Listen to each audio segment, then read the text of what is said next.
Good evening everyone, and welcome to the simulation part of our presentation. This simulation video consists of 5 parts. Now for the first part, we will show you how to create a new model. It includes setting up of grid spacings and story dimensions. Now to proceed, let's open up the ETABS application. Upon opening the application, it immediately leads you to Start page, where you can see the latest news, resources, and product releases. In this part, we can see if there are some enhancements or new versions. Now to start, we can just simply click this new model right here, or simply click File and then click New Model. Upon clicking the new model is this, the model initialization. In this part, we are going to choose the units, options, preferences, properties, and definitions of our model. It has 3 options. The first one is the Use Save User Default Settings. In this, it allows you to use the restored settings of ETABS. Second, the Use Settings from a model file. In this option, it allows us to obtain a setting from an existing file, but the objects and the assignments are not included. And lastly, the Use Built-in Settings. In this, we can choose the units that we are going to use. We can set up all of these according to our design. For the display units, let's use metric. Now, the region for default materials depends on which default materials you are going to use. For our model, let's use user materials. Now, for the Steel section database, Steel design code and concrete design code, this will depend on your structure or design plan. For our sample model, we are not going to change it. Then, hit OK. The new model quick templates pops up. This is where we can set up the grid dimensions and story dimensions. For the grid dimensions, we have 2 options. First, the uniform grid spacing. We can only choose this option if the dimensions of your structure have the same measurements in each direction. Second, the custom grid spacing. It lets you input the dimensions of your structure. You can also rename the grid system.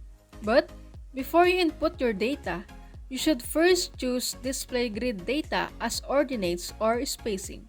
For the ordinates, this is commonly used in big projects. It will let you add distance from point of origin. And the grid spacing will use your data as a spacing to one point to another. And when you input your data, it will reflect in this area.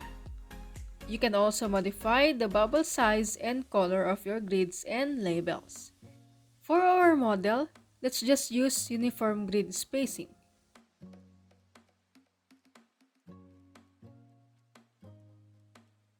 Next is the story dimensions. Again, you can only choose this if you have a uniform dimensions each floor. And the custom story data. You can set up the height and story of your structure. So let's choose this option. Let's rename each story.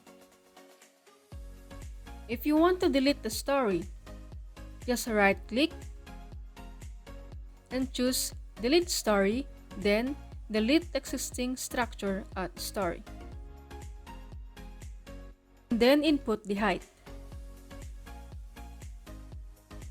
Next, click the master story of the second floor to yes. And then, for the similar to, change the third and fourth floor to second. I will explain this to you later on the model structure. Then, hit OK. As you can see, there are 8 structural objects to choose from, depending on what you are going to design. Let's choose this grid only, since this is the default of ETABS, and assemble structure only. By default, ETABS will show you 2 windows, a plan view and a 3D view. And if you want to add more windows, click this window list drop down and click New Window. For the second part, Mr. Molina will present it to you. Thank you. The second part includes assigning of properties, defining section and materials properties. So to start, let's first save our sample structure.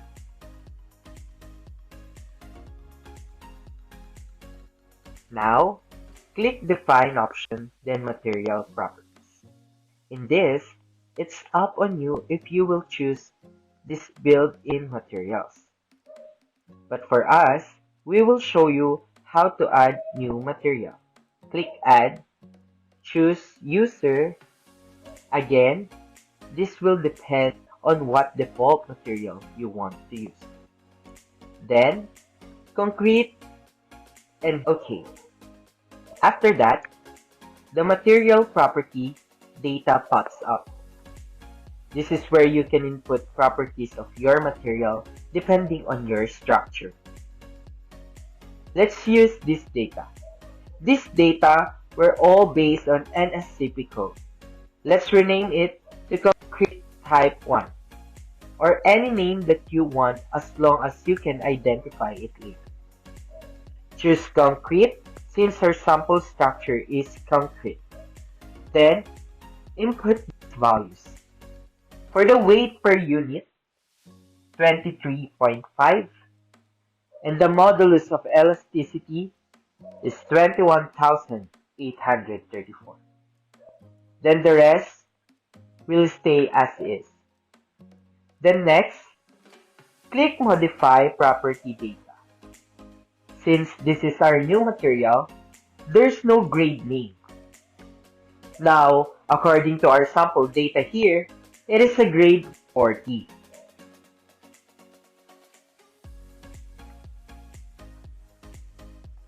And the specified concrete is 20.7 MPa.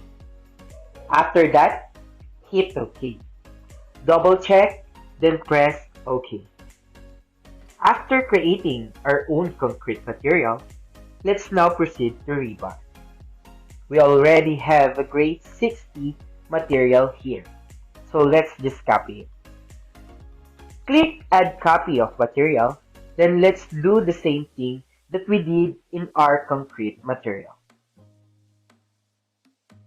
Then, we will leave this data as is because according to NSCP, it's okay to use these values on grade 40 material.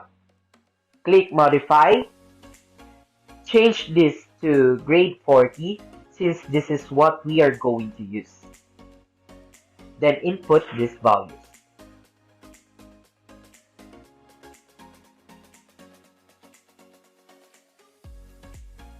Then OK. After that, we're now going to proceed with section properties. Again, click Define, then Section Properties. Choose Frame Sections. There are a lot of types we can choose from, but for our model, let's choose Concrete Rectangular. As you can see, there are already two properties here. But let's add new property again. Choose Concrete Rectangular. Then Frame Section property pops up where you can modify your frame. Let's rename it with the dimensions that we are going to use. 250 by 400. And then, let's choose the material that we added a while ago. Set the section dimensions. It will reflect in this area. Then next, let's proceed to property modifiers. According to the sample data, the moment of inertia is 0.35. Again, these properties will depend on your structural project. Then hit OK. Next, click Modify Rebar. Since we are creating a beam, let's choose beam. Values here will stay as it is. Then change this rebar material to our created material. Then OK. Double check. And if you want to check section properties, click this option. Then it will show you the properties of your material. Now click OK. For the column, let's add a copy of the material property we added. Do the same thing.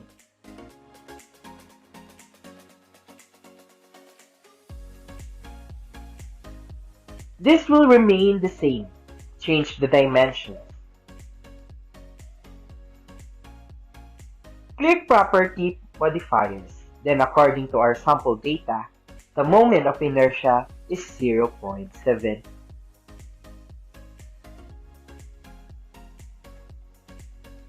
Hit OK. Next, modify rebar.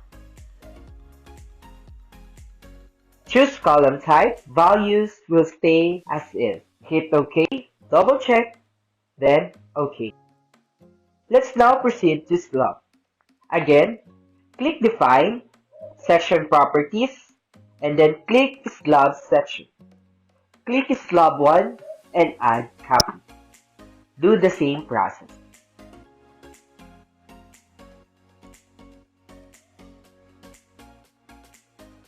For the type, choose membrane. Then modify. Change the bending to 0.25.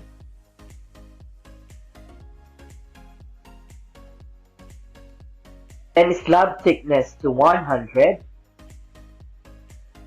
And click one-way load distribution. Click OK. Now that we define our section and property materials, Ms. Lorenzo will present you the third part. So hello again guys! For our third part, we will show you how to draw beams, columns, and slabs. To begin, we have different options on how to draw in this sidebar. We will first draw the beams. We have two ways. First, the draw beams. You can draw beams manually in this option. As we click this, Properties of Object shows up. Let's change the property to our material. You can already draw a beam if your cursor changed to arrow up. And as you can see in this bar, we are at the base. To move up in the second level, click this arrow up. Then it will move to the second floor. And click arrow down if you want to go back to the base. Now, to draw a beam, click at the grid point going to the next point. Always remember, if you are to draw at horizontal, the direction should always going to the right. And then, press Enter on your keyboard. As you can see, it immediately reflected in this 3D view. Now, let me explain to you the master story and the similar to. The thing that we did here. On why we chose the yes option for the second story and the others are no. And this similar to second except for the fifth floor. Now, proceed to the option right here on the bottom right. There are three options: one story, all stories, and similar stories. If you choose one story to draw beams, it will only reflect on your chosen floor. Just like this one.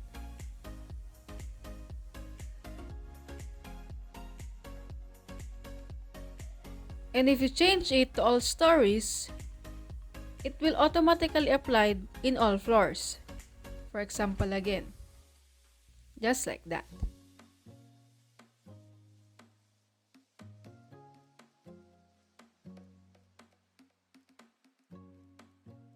And for the similar stories, since we set the second floor as a master story, only the floors that are similar to the second floor will be reflected. For example, as you can see, you have already drawn a beam on the third floor and the fourth floor. Except for the fifth floor, since we set the similar to none.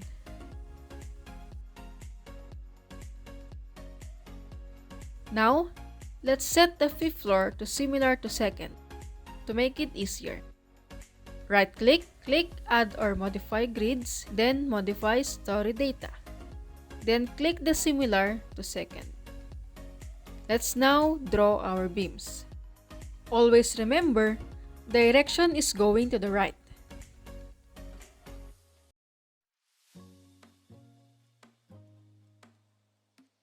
And for the vertical beams, direction should be going up.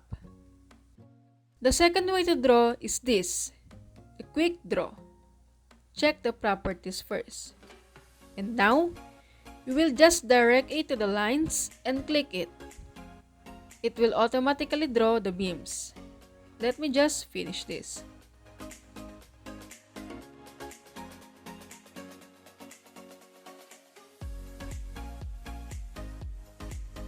Now, let's proceed to columns. Before that, change this to one story. Because if you draw columns with the all stories selected, the columns will be drawn straight from the base up to the 5th floor. It should be per story only. Click Quick Draw Columns. Change the properties. Let's now assign our structures columns. As you can see in the 3D view, it reflects the columns that we are putting. If you misaligned column, just click Ctrl Z.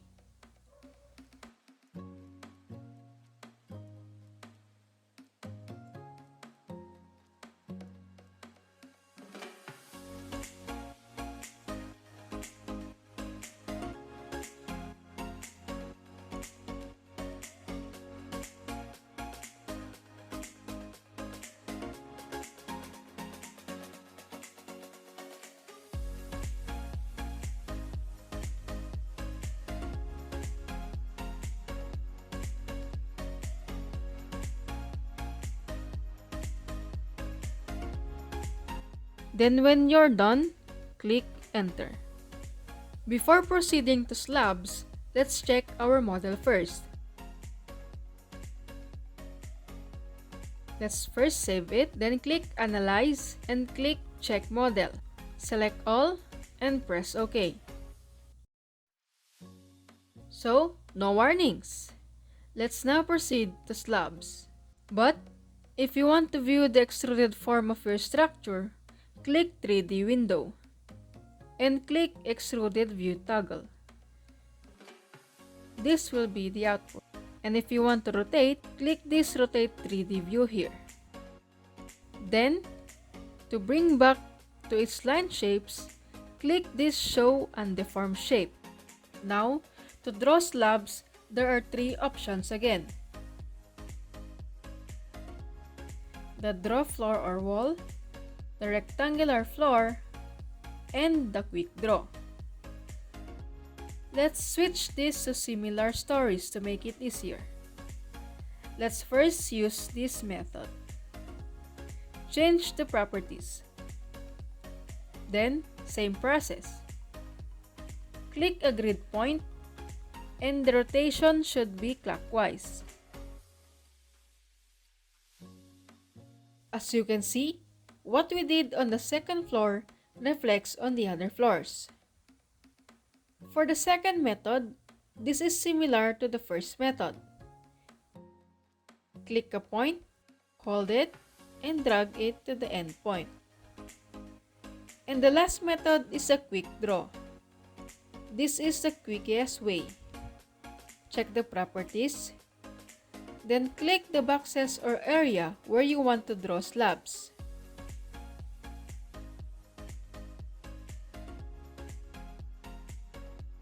So, that's it for part 3. Let's check it first.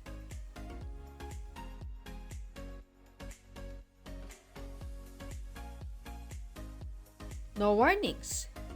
Let's now view its extruded form.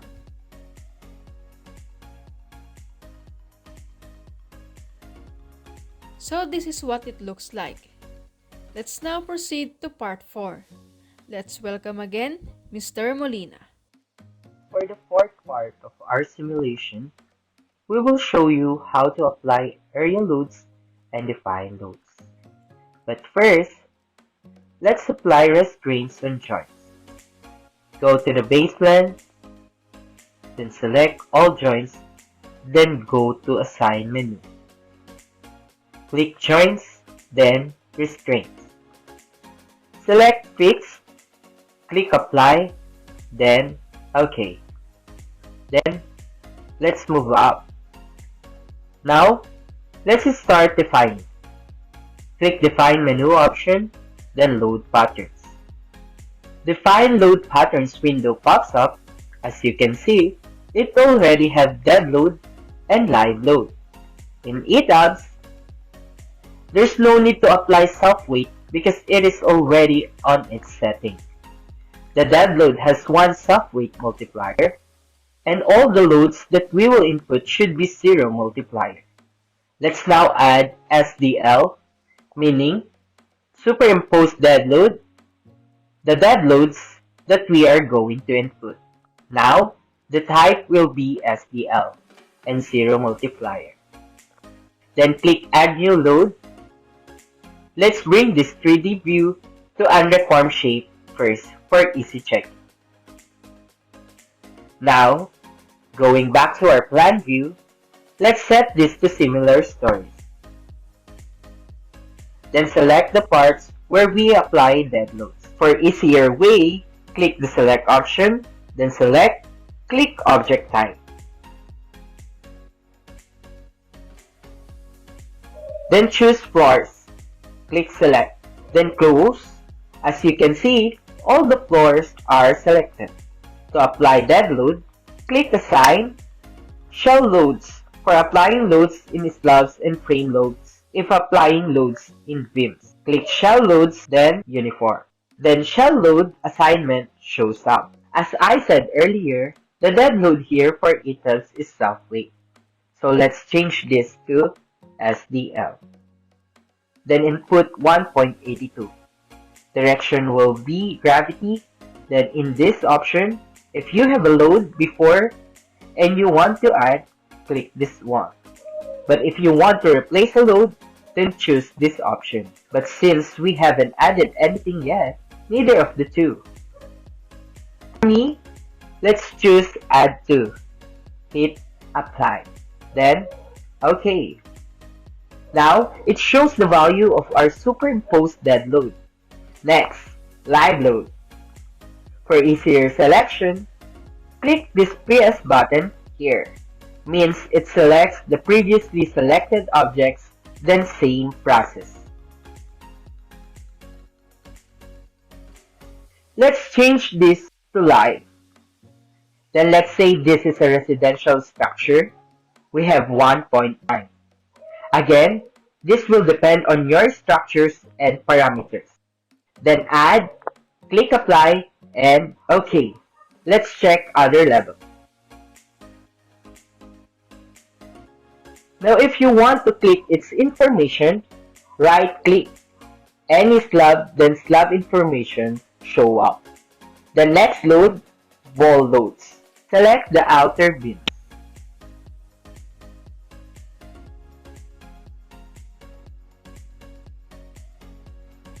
Then proceed to assign frame loads distributed. Frame load assignment shows up. Select SDL. In this trapezoidal loads, we will only use this if you will put a load on half of the wall or beam. So let's change this to 0 or simply delete its values. Then our live load will be 8.19. Click Apply, then OK. If you want to see how it looks like, click this 3D option here, then it will show you what it looks like.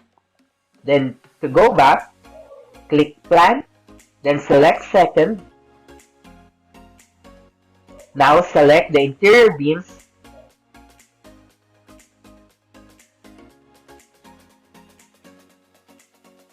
Same process.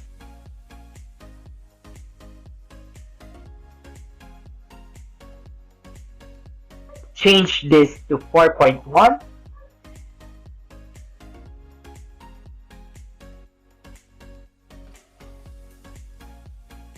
Then let's check again.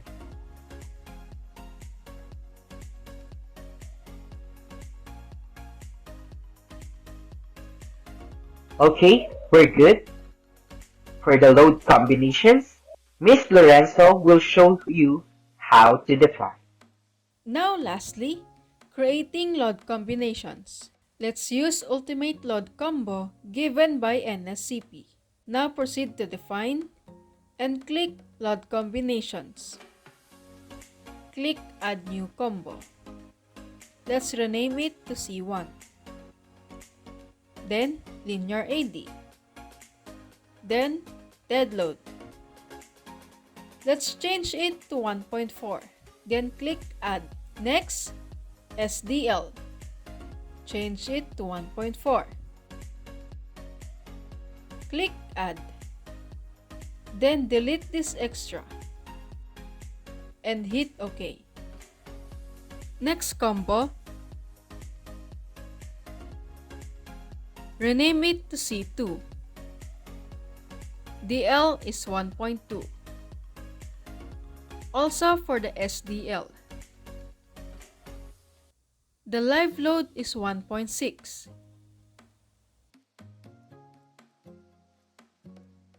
Then OK. Click OK. So now, we already have load combinations.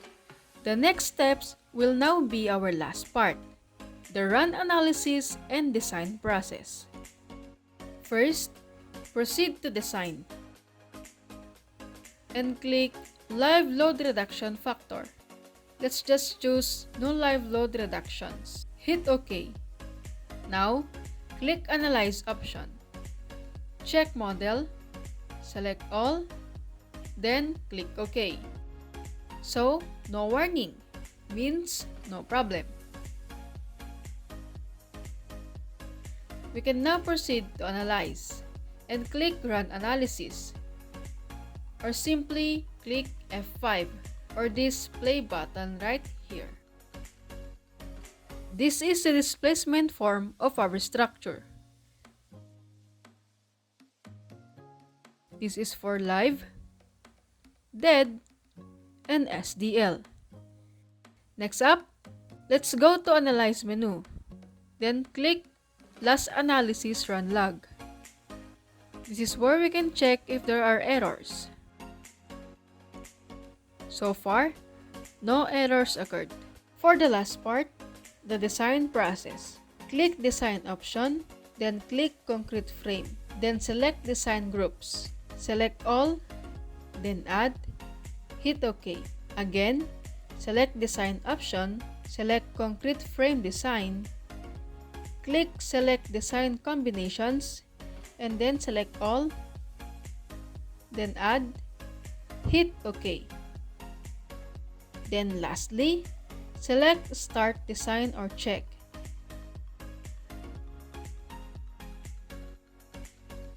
Now, it displays the number of steel. If there are no red lines, then all columns and beams have passed.